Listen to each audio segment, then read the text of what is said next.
Hello, welcome back to Bun and Cheese Reviews. And I messed up last week with saying that last week was the last week of cartoons.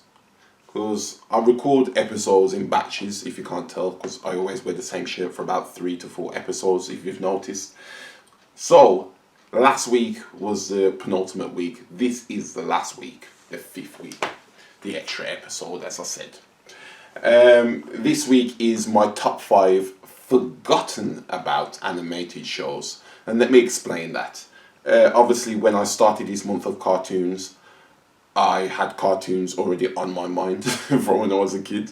I was always going to put in here, and cartoons that I had to do research for and remember them and then put them in the list, and cartoons that I forgot about for various different reasons. So this is a bit of a twist, something that I haven't done before, but these are forgotten about cartoons where some of them could be bad, some of them could be good, that I forgot about for some various reasons. So stop all the talking and get straight into the list. Number 5, Popeye.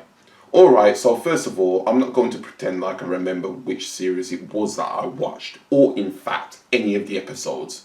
But then again, maybe that's part of the reason why I forgot about it. The character was created in the 30s and the early series was from the 60s, which makes it by far the oldest animated series that I've reviewed.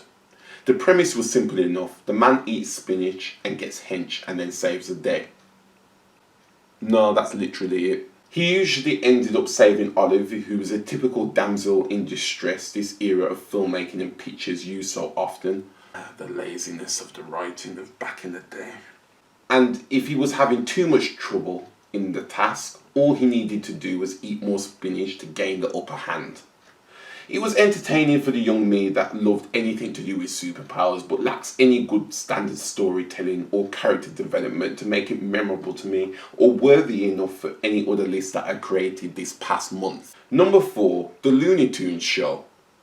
So the Looney Tunes as a whole has been around as long as Popeye, since the earliest 30s. I always enjoyed most of the shorts they used to put out, with Bugs Bunny, Daffy Duck, Tweety and Foghorn and Leghorn being my favourite characters amongst the bunch. But I do feel like doing this review without mentioning the racial stereotypes they created would be wrong. So there has been a lot of shorts that have been pulled by Warner Brothers from starring on TV and being sold on DVD. The show in particular I am referencing on this list is the 2011 series that spanned over 2 seasons up until the late 2014. I caught this show quite late, as it was finishing like most of my favourite cartoon shows, unfortunately. It features Bugs Bunny and Daffy Duck living together in LA and focused on life in general, like relationships and working. I feel like this was a brilliant way to see a different side of the characters we have all known and loved for decades, and build up that character development Popeye lacked in. I feel like this is the only Western cartoon of the 2010s era that I enjoyed and would go back to watch.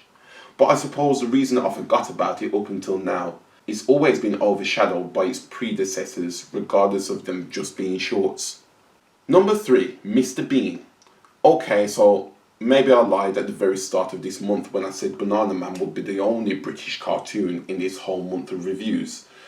But this is because I genuinely forgot about this show, which maybe is due to knowing Rowan Atkinson as the live-action Mr. Bean and other various funny characters like Johnny English, Blackadder and Rufus in Love Actually. But anyways, this series debuted in 2002 and I remember seeing it shortly after as a young kid. I was impressed by the animations and the typical Mr. Bean storylines that it invoked.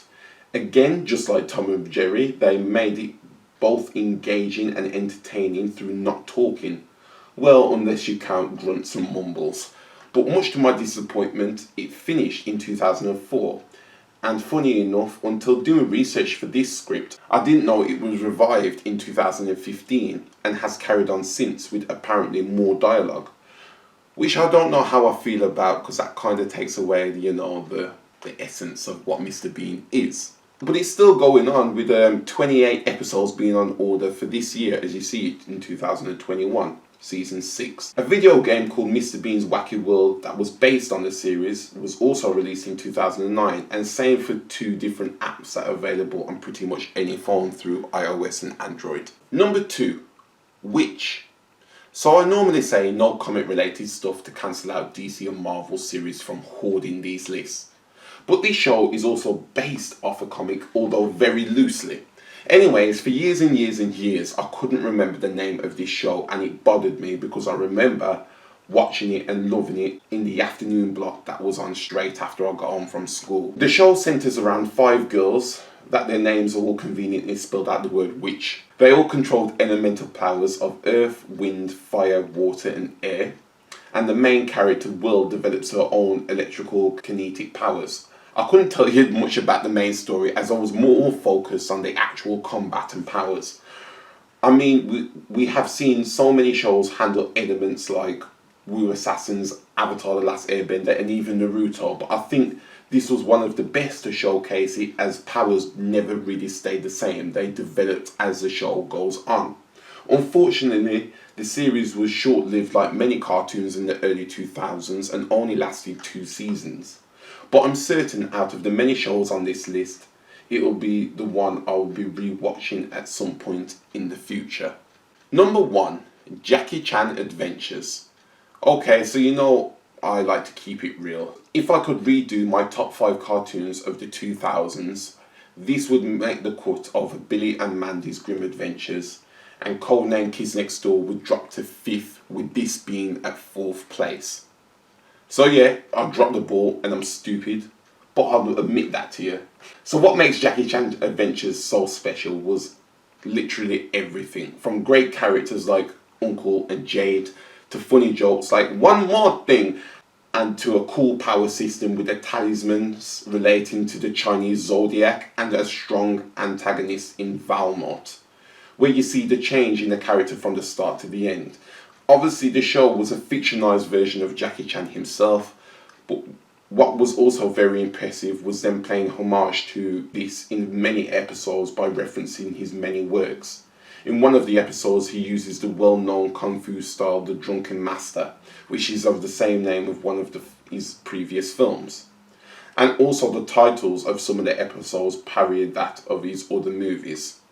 If there's ever a perfect way to celebrate an icon, this is the show that sets the precedent for that. And just like Witch, I can definitely see myself rewatching all of the episodes again in the near future. So that is it. That is my top 5 list of forgotten about cartoons.